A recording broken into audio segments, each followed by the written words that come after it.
The Adventure of the Retired Colourman by Sir Arthur Conan Doyle, narrated by Sam Kusi. Sherlock Holmes was in a melancholy and philosophic mood that morning. His alert, practical nature was subject to such reactions. "Did you see him?" he asked. "You mean the old fellow who has just gone out?" "Precisely. Yes, I met him at the door." "What did you think of him?" "A pathetic, futile, broken creature." "Exactly, Watson. Pathetic and futile. But is not all life pathetic and futile? Is not his story a microcosm of the whole? We reach, we grasp, and what is left in our hands at the end? A shadow, or worse than a shadow, misery." "Is he one of your clients?" "Well, I suppose I may call him so.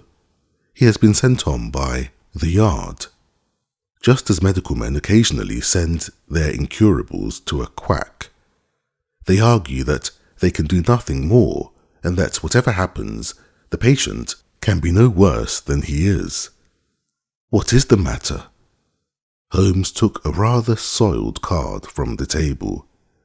"Josiah Amberley. He says he was junior partner of Brickfall and Amberley, who are manufacturers of artistic materials. You will see their names upon paint boxes.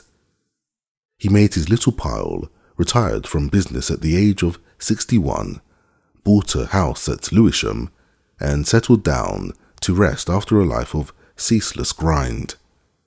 One would think his future was tolerably assured. Yes, indeed." Holmes glanced over some notes which he had scribbled upon the back of an envelope. "Retired in 1896, Watson. Early in 1897 he married a woman 20 years younger than himself, a good-looking woman too, if the photograph does not flatter. A competence, a wife, leisure, it seemed a straight road which lay before him. And yet, within 2 years, he is, as you have seen, as broken and miserable a creature as crawls beneath the sun." "But what has happened?" "The old story, Watson. A treacherous friend and a fickle wife. It would appear that Amberley has one hobby in life, and it is chess. Not far from him at Lewisham there lives a young doctor who is also a chess player. I have noted his name as Dr. Ray Ernest. Ernest was frequently in the house, and an intimacy between him and Mrs. Amberley was a natural sequence, for you must admit that our unfortunate client has few outward graces, whatever his inner virtues may be. The couple went off together last week, destination untraced. What is more, the faithless spouse carried off the old man's deed box as her personal luggage, with a good part of his life savings within. Can we find the lady? Can we save the money? A commonplace problem so far as it has developed, and yet a vital one for Josiah Amberley. What will you do about it? Well, the immediate question, my dear Watson, happens to be, what will you do, if you will be good enough to understudy me? You know that I am preoccupied with this case of the 2 Coptic patriarchs, which should come to a head today. I really have no time to go out to Lewisham, and yet evidence taken on the spot has a special value. The old fellow was quite insistent that I should go, but I explained my difficulty. He is prepared to meet a representative. "By all means," I answered. "I confess I don't see that I can be of much service, but I am willing to do my best." And so it was that, on a summer afternoon, I set forth to Lewisham, little dreaming that within a week the affair in which I was engaging would be the eager debate of all England. It was late that evening before I returned to Baker Street and gave an account of my mission. Holmes lay with his gaunt figure stretched in his deep chair, his pipe curling forth slow wreaths of acrid tobacco, while his eyelids drooped over his eyes so lazily that he might almost have been asleep, were it not that at any halt or questionable passage of my narrative, they half lifted, and two grey eyes, as bright and keen as rapiers, transfixed me with their searching glance. "The Haven is the name of Mr. Josiah Amberley's house," I explained. "I think it would interest you, Holmes. It is like some penurious patrician who has sunk into the company of his inferiors. You know that particular quarter, the monotonous brick streets, the weary suburban highways.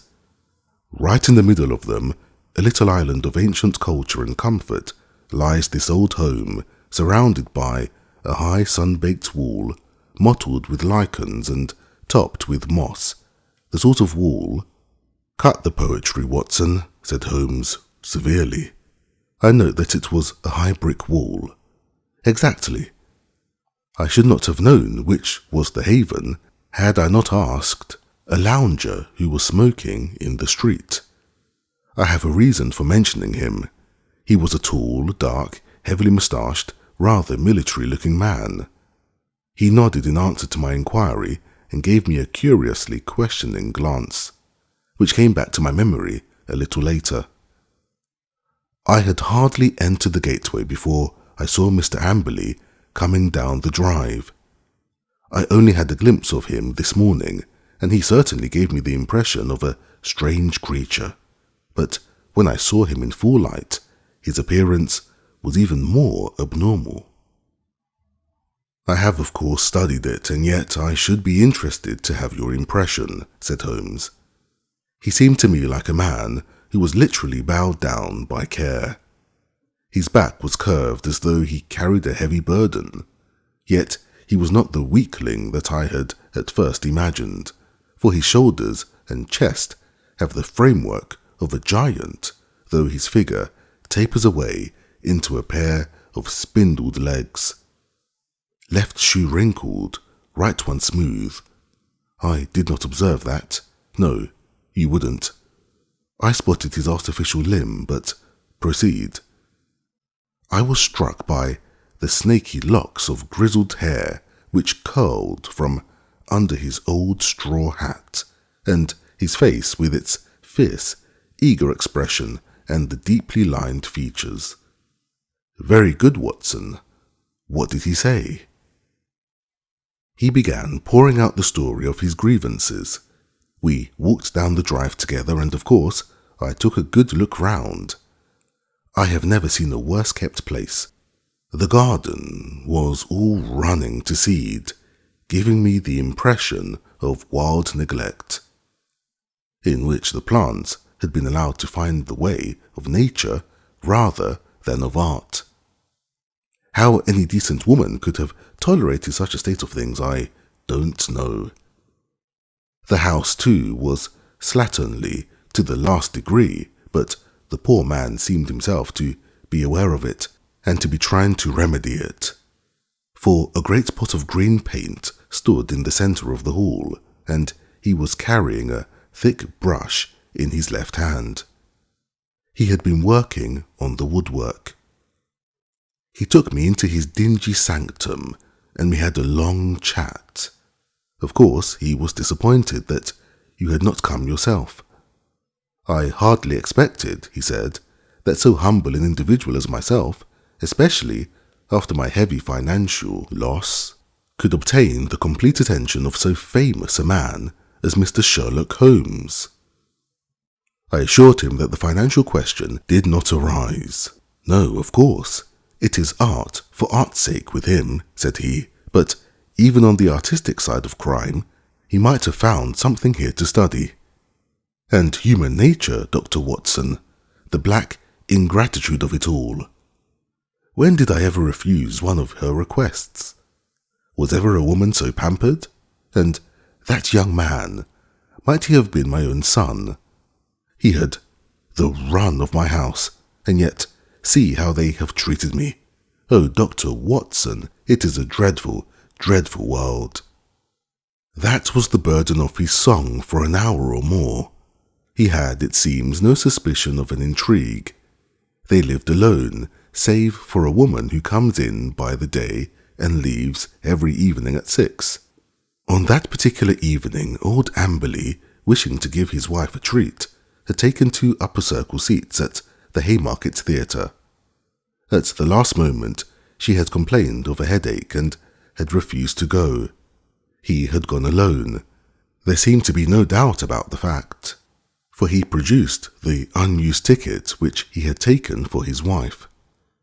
"That is remarkable, most remarkable," said Holmes, whose interest in the case seemed to be rising. "Pray, continue, Watson. I find your narrative most arresting. Did you personally examine this ticket? You did not, perchance, take the number?" "It so happens that I did," I answered with some pride. "It chanced to be my old school number, 31, and so is stuck in my head." "Excellent, Watson. His seat, then, was either 30 or 32. "Quite so," I answered with some mystification. "And on B row?" "That is most satisfactory." "What else did he tell you?" "He showed me his strong room, as he called it. It really is a strong room, like a bank, with iron door and shutter, burglar-proof, as he claimed.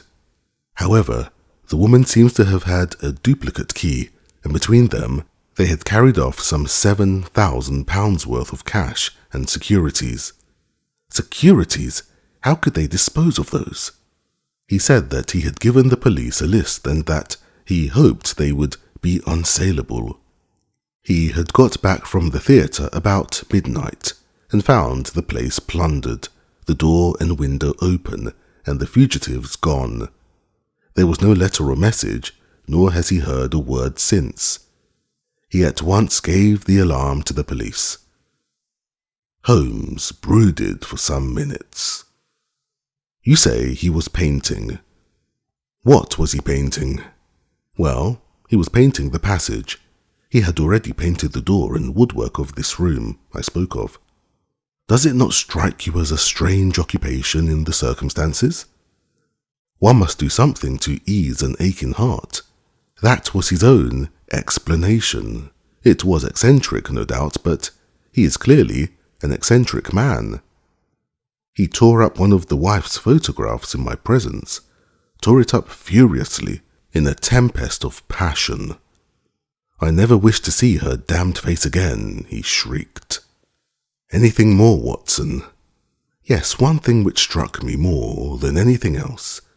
I had driven to the Blackheath station and had caught my train there when, just as I was starting, I saw a man dart into the carriage next to my own. You know that I have a quick eye for faces, Holmes. It was undoubtedly the tall, dark man whom I had addressed in the street. I saw him once more at London Bridge, and then I lost him in the crowd. But I am convinced that he was following me." No doubt, said Holmes. "A tall, dark, heavily moustached man, you say, with grey-tinted sunglasses?" "Holmes, you are a wizard." "I do not say so, but he had grey-tinted sunglasses." "And a Masonic tie-pin." "Holmes!" "Quite simple, my dear Watson, but let us get down to what is practical. I must admit to you that the case, which seemed to me to be so absurdly simple as to be hardly worth my notice, is rapidly assuming a very different aspect. It is true that, though in your mission you have missed everything of importance, yet even those things which have obtruded themselves upon your notice give rise to serious thought." "What have I missed?" "Don't be hurt, my dear fellow. You know that I am quite impersonal. No one else would have done better. Some possibly not so well, but clearly you have missed some vital points. What is the opinion of the neighbours about this man Amberley and his wife? That, surely, is of importance. What of Dr. Ernest? Was he the gay Lothario one would expect? With your natural advantages, Watson, every lady is your helper and accomplice. What about the girl at the post office or the wife of the greengrocer? I can picture you whispering soft nothings with the young lady at the Blue Anchor and receiving hard somethings in exchange. All this you have left undone. It can still be done. It has been done. Thanks to the telephone and the help of the yard, I can usually get my essentials without leaving this room. As a matter of fact, my information confirms the man's story. He has the local repute of being a miser as well as a harsh and exacting husband. That he had a large sum of money in that strong room of his is certain. So also is it that young Dr. Ernest, an unmarried man, played chess with Amberley and probably played the fool with his wife. All this seems plain sailing, and one would think that there was no more to be said, and yet, where lies the difficulty? In my imagination, perhaps. Well, leave it there, Watson. Let us escape from this weary workaday world by the side door of music. Karina sings tonight at the Albert Hall, and we still have time to dress, dine, and enjoy. In the morning, I was up betimes, but some toast crumbs and 2 empty eggshells told me that my companion was earlier still. I found a scribbled note upon the table. Dear Watson, there are 1 or 2 points of contact which I should wish to establish with Mr. Josiah Amberley. When I have done so, we can dismiss the case or not. I would only ask you to be on hand about 3 o'clock, as I conceive it's possible that I may want you. S.H. I saw nothing of Holmes all day, but at the hour named, he returned, grave, preoccupied, and aloof. At such times it was wiser to leave him to himself. Has Amberley been here yet? No. I am expecting him. He was not disappointed, for presently the old fellow arrived with a very worried and puzzled expression upon his austere face. I've had a telegram, Mr. Holmes. I can make nothing of it. He handed it over, and Holmes read it aloud. Come at once without fail. Can give you information as to your recent loss. Elman, the vicarage. Dispatched at 2:10 from Little Purlington, said Holmes. Little Purlington is in Essex, I believe, not far from Frinton. Well, of course, you will start at once. This is evidently from a responsible person, the vicar of the place. Where is my Crockford? Yes, here we have him, J.C. Elman, M.A., living of Moosemore come Little Purlington. Look up the trains, Watson. There is one at 5:20 from Liverpool Street. Excellent. You had best go with him, Watson. He may need help or advice. Clearly, we have come to a crisis in this affair. But our client seemed by no means eager to start. It's perfectly absurd, Mr. Holmes, he said. What can this man possibly know of what has occurred? It is a waste of time and money. He would not have telegraphed you if he did not know something. Wire at once that you are coming. I don't think I shall go. Holmes assumed his sternest aspect. It would make the worst possible impression both on the police and upon myself, Mr. Amberley, if, when so obvious a clue arose, you should refuse to follow it up. We would feel that you were not really in earnest in this investigation. Our client seemed horrified at the suggestion. Why, of course I shall go, if you look at it in that way, said he. On the face of it, it seems absurd to suppose that this parson knows anything, but if you think— I do think, said Holmes with emphasis, and so we were launched upon our journey. Holmes took me aside before we left the room and gave me one word of counsel which showed that he considered the matter to be of importance. Whatever you do, see that he really does go, said he. Should he break away or return, get to the nearest telephone exchange and send the single word, bolted. I will arrange here that it shall reach me wherever I am. Little Purlington is not an easy place to reach, for it is on a branch line.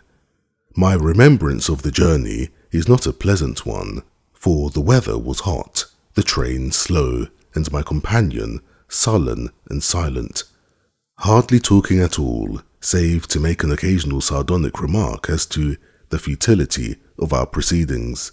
When we at last reached the little station, it was a 2-mile drive before we came to the vicarage, where a big, solemn, rather pompous clergyman received us in his study.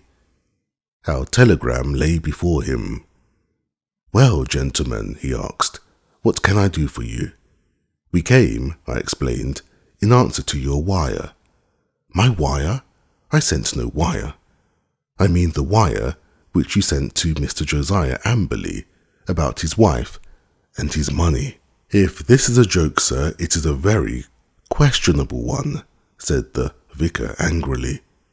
"I have never heard of the gentleman you name, and I have not sent wire to anyone." Our client and I looked at each other in amazement. "Perhaps there is some mistake," said I. "Are there perhaps 2 vicarages? Here is the wire itself, signed Elman, and dated from the vicarage." "There is only one vicarage, sir, and only one vicar, and this wire is a scandalous forgery, the origin of which shall certainly be investigated by the police. Meanwhile, I can see no possible object in prolonging this interview." So, Mr. Amberley and I found ourselves on the roadside in what seemed to me to be the most primitive village in England. We made for the telegraph office, but it was already closed. There was a telephone, however, at the little railway arms, and by it I got in touch with Holmes, who shared in our amazement at the result of our journey. "Most singular," said the distant voice. "Most remarkable. I much fear, my dear Watson, that there is no return train tonight. I have unwittingly condemned you to the horrors of a country inn.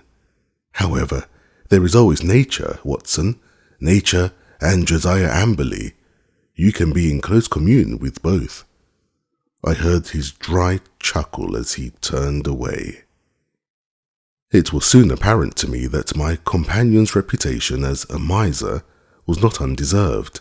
He had grumbled at the expense of the journey, had insisted upon travelling 3rd class, and was now clamorous in his objections to the hotel bill. Next morning, when we did at last arrive in London, it was hard to say which of us was in worse humour. "You had best take Baker Street as we pass," said I. "Mr. Holmes may have some fresh instructions." "If they are not worth more than the last ones, they are not of much use," said Amberley, with a malevolent scowl. Nonetheless, he kept me company.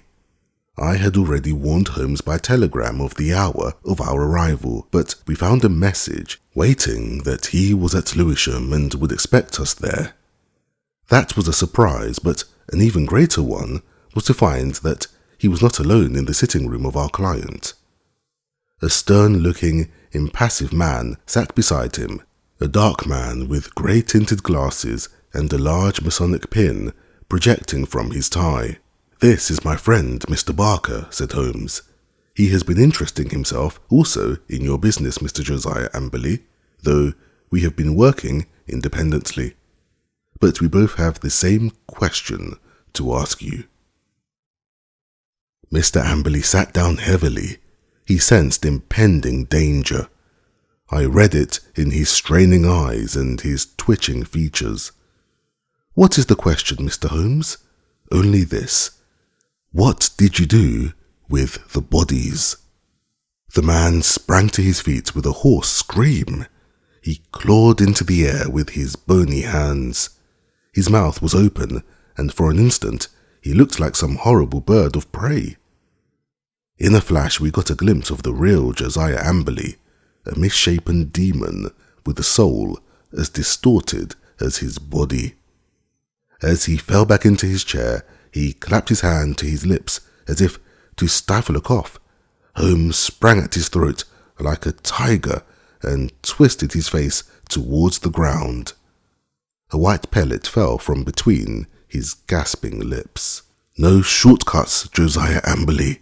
Things must be done decently and in order. What about it, Barker?" "I have a cab at the door," said our taciturn companion. "It is only a few hundred yards to the station. We will go together. You can stay here, Watson. I shall be back within half an hour." The old Colourman had the strength of a lion in that great trunk of his, but he was helpless in the hands of the two experienced manhandlers. Wriggling and twisting, he was dragged to the waiting cab, and I was left to my solitary vigil in the ill-omened house. In less time than he had named, however, Holmes was back, in company with a smart young police inspector. "I've left Barker to look after the formalities," said Holmes. "You had not met Barker, Watson. He is my hated rival upon the Surrey shore. When you said a tall, dark man, it was not difficult for me to complete the picture. He has several good cases to his credit, has he not, Inspector?" "He has certainly interfered several times," the inspector answered with reserve. "His methods are irregular, no doubt, like my own. The irregulars are useful sometimes, you know. You, for example, with your compulsory warning about whatever he said being used against him, could never have bluffed this rascal into what is virtually a confession." "Perhaps not, but we get there all the same, Mr. Holmes. Don't imagine that we had not formed our own views of this case and that we would not have laid our hands on our man. You will excuse us for feeling sore when you jump in with your methods which we cannot use and so rob us of the credit." "There shall be no such robbery, Mackinnon. I assure you that I efface myself from now onward, and as to Barker, he has done nothing save what I told him." The inspector seemed considerably relieved. "That is very handsome of you, Mr. Holmes. Praise or blame can matter little to you, but it is very different to us when the newspapers begin to ask questions." "Quite so, but they are pretty sure to ask questions anyhow, so it would be as well to have answers. What will you say, for example, when the intelligent and enterprising reporter asks you what the exact points were which aroused your suspicion, and finally gave you a certain conviction as to the real facts?" The inspector looked puzzled. "We don't seem to have got any real facts yet, Mr. Holmes. You say that the prisoner, in the presence of 3 witnesses, practically confessed by trying to commit suicide, that he had murdered his wife and her lover. What other facts have you? Have you arranged for a search? There are 3 constables on their way. Then you will soon get the clearest fact of all. The bodies cannot be far away. Try the cellars and the garden. It should not take long to dig up the likely places. This house is older than the water pipes. There must be a disused well somewhere. Try your luck there. But how did you know of it? And how was it done?" "I'll show you first how it was done, and then I will give the explanation which is due to you, and even more to my long-suffering friend here, who has been invaluable throughout. But first, I would give you an insight into this man's mentality. It is a very unusual one, so much so that I think his destination is more likely to be Broadmoor than the scaffold. He has, to a high degree, the sort of mind which one associates with the medieval Italian nature rather than the modern Briton. He was a miserable miser who made his wife so wretched by his niggardly ways that she was ready to pray for any adventurer. Such a one came upon the scene in the person of this chess-playing doctor. Amberley excelled at chess, 1 mark, Watson, of a scheming mind. Like all misers, he was a jealous man, and his jealousy became a frantic mania. Rightly or wrongly, he suspected an intrigue. He determined to have his revenge, and he planned it with diabolical cleverness. Come here. Holmes led us along the passage with as much certainty as if he had lived in the house and halted at the open door of the strong room. "Oh, what an awful smell of paint," cried the inspector. "That was our first clue," said Holmes. "You can thank Dr. Watson's observation for that, though he failed to draw the inference. It set my foot upon the trail. Why should this man, at such a time, be filling his house with strong odours? Obviously to cover some other smell which he wished to conceal, some guilty smell which would suggest suspicions. Then came the idea of a room such as you see here, with iron door and shutter, a hermetically sealed room.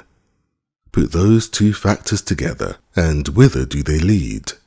I could only determine that by examining the house myself. I was already certain that the case was serious, for I had examined the box office chart at the Haymarket Theatre, another of Dr. Watson's bullseyes, and ascertained that neither 30 nor 32 of the upper circle had been occupied that night. Therefore Amberley had not been to the theatre, and his alibi fell to the ground. He made a bad slip when he allowed my astute friend to notice the number of the seats taken for his wife. The question now arose how I might be able to examine the house. I sent an agent to the most impossible village I could think of, and summoned my man to it at such an hour that he could not possibly get back. To prevent any miscarriage, Dr. Watson accompanied him. The good vicar's name I took, of course, out of my Crockford. Do I make it all clear to you? It is masterly, said the inspector, in an awed voice. There being no fear of interruption, I proceeded to burgle the house. Burglary has always been an alternative profession, had I cared to adopt it, and I have little doubt that I should have come to the front. Observe what I found. You see the gas pipe along the skirting here? Very good. It rises in the angle of the wall, and there is a tap here in the corner. The pipe runs out into the strong room, as you can see, and ends in that plaster rose in the centre of the ceiling, where it is concealed by the ornamentation. That end is wide open. At any moment, by turning the outside tap, the room could be flooded with gas, with door and shutter closed and the tap full on. I would not give 2 minutes of conscious sensation to anyone shut up in that little chamber. By what devilish device he decoyed them there, I do not know, but once inside the door, they were at his mercy. The inspector examined the pipe with interest. One of our officers mentioned the smell of gas, said he, but of course the window and door were open then, and the paint, or some of it, was already about. He had begun the work of painting the day before, according to his story, but what next, Mr. Holmes? Well, then came an incident which was rather unexpected to myself. I was slipping through the pantry window in the early dawn when I felt a hand inside my collar, and a voice said, "Now, you rascal, what are you doing in there?" When I could twist my head round, I looked into the tinted spectacles of my friend and rival, Mr. Barker. It was a curious foregathering and set us both smiling. It seems that he had been engaged by Dr. Ray Ernest's family to make some investigations and had come to the same conclusion as to foul play. He had watched the house for some days and had spotted Dr. Watson as one of the obviously suspicious characters who had called there. He could hardly arrest Watson, but when he saw a man actually climbing out of the pantry window, there came a limit to his restraint. Of course, I told him how matters stood, and we continued the case together. Why him? Why not us? Because it was in my mind to put that little test, which answered so admirably. I fear you would not have gone so far." The inspector smiled. "Well, maybe not. I understand that I have your word, Mr. Holmes, that you step right out of the case now, and that you turn all your results over to us. Certainly, that is always my custom." "Well, in the name of the force, I thank you. It seems a clear case, as you put it, and there can't be much difficulty over the bodies." "I'll show you a grim little bit of evidence," said Holmes, "and I'm sure Amberley himself never observed it. You'll get results, Inspector, by always putting yourself in the other fellow's place and thinking what you would do yourself. It takes some imagination, but it pays. Now, we will suppose that you were shut up in this little room, had not 2 minutes to live, but wanted to get even with the fiend, who was probably mocking at you from the other side of the door. What would you do?" "Write a message." "Exactly. You would like to tell people how you died. No use writing on paper. That would be seen. If you wrote on the wall, someone might rest upon it. Now, look here." Just above the skirting is scribbled with a purple indelible pencil, We. That's all. What do you make of that?" "Well, it's only a foot above the ground. The poor devil was on the floor dying when he wrote it. He lost his senses before he could finish. He was writing, 'We were murdered.' That's how I read it. If you find an indelible pencil on the body, we'll look out for it, you may be sure. But those securities? Clearly there was no robbery at all, and yet he did possess those bonds. We verified that. You may be sure he has them hidden in a safe place. When the whole elopement had passed into history, he would suddenly discover them and announce that the guilty couple had relented and sent back the plunder or had dropped it on the way." "You certainly seem to have met every difficulty," said the inspector. "Of course, he was bound to call us in, but why he should have gone to you, I cannot understand." "Pure swank," Holmes answered. "He felt so clever and so sure of himself that he imagined no one could touch him. He could say to any suspicious neighbour, 'Look at the steps I have taken. I have consulted not only the police, but even Sherlock Holmes.'" The inspector laughed. "We must forgive your even, Mr. Holmes," said he. "It's as workmanlike a job as I can remember."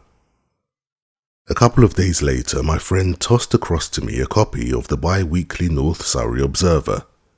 Under a series of flaming headlines which began with "The Haven Horror" and ended with "Brilliant Police Investigation," there was a packed column of print which gave the first consecutive account of the affair. The concluding paragraph is typical of the whole. It ran thus: "The remarkable acumen by which Inspector Mackinnon deduced from the smell of paint that some other smell, that of gas, for example, might be concealed, the bold deduction that the strong room might also be the death chamber, and the subsequent inquiry which led to the discovery of the bodies in a disused well, cleverly concealed by a dog kennel, should live in the history of crime as a standing example of the intelligence of our professional detectives." Well, Mackinnon is a good fellow," said Holmes, with a tolerant smile. "You can file it in our archives, Watson. Some day the true story may be told."